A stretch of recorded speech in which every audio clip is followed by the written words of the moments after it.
લક્ષ્ય ન્યૂઝ, એક નજર, એક લક્ષ્ય.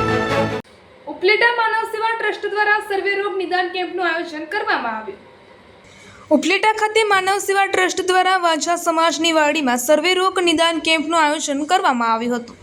આ કેમ્પમાં હાથ, પગ, કમર અને મણકાના દુખાવાની સારવાર દર્દીઓને આપવામાં આવેલ તેમજ સુપેડી આયુર્વેદિક હોસ્પિટલના ડોક્ટર સ્થળ પર નિદાન સારવાર કરી આપવામાં આવેલ.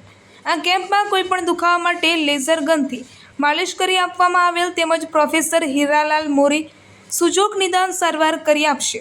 આ કેમ્પમાં દર્દીઓને ડાયાબિટીસ, બીપી, કોલેસ્ટ્રોલ કે અન્ય તપાસ વિનામૂલ્યે કરી આપવામાં આવી હતી અને દાતાશ્રીઓના સહયોગમાં કેમ્પ યોજાયો હતો તેમજ આવેલ દરેક દર્દીઓને ભોજન પ્રસાદ માનવ સેવા ટ્રસ્ટ અન્નક્ષેત્રના રસોડે દાતાશ્રીના સહયોગથી ભોજન પ્રસાદ વ્યવસ્થા રાખવામાં આવી હતી.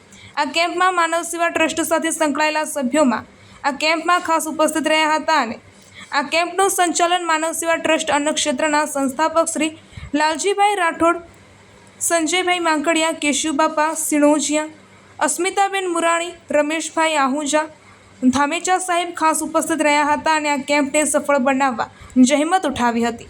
આ કેમ્પમાં ખાસ ઉપસ્થિત રહેલા ડોક્ટરો દ્વારા સેવાઓ આપવામાં આવી હતી. રિપોર્ટર અર્શીભાઈ આહિર, ઉપલેટા.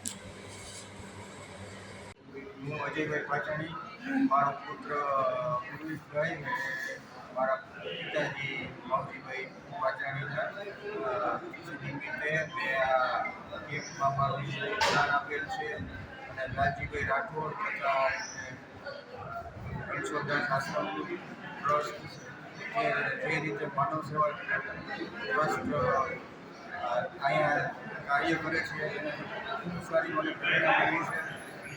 આવા નવા ટ્રસ્ટમાં બધા સેવા સહયોગ આપે અને દરેક વર્ષોનો જે આપણે ઉપરથી આનંદ લઈએ છીએ જેને એક લાભ મળે છે આનાથી એના જેવું પુણ્ય બીજે ક્યાંયથી મળતું નથી અને અમુક આપણે પુણ્ય કરતા મેળવતા રહી અને ટ્રસ્ટને સારામાં સારો લાભ આપતા રહી એવી આશા આપણે જીવું છું.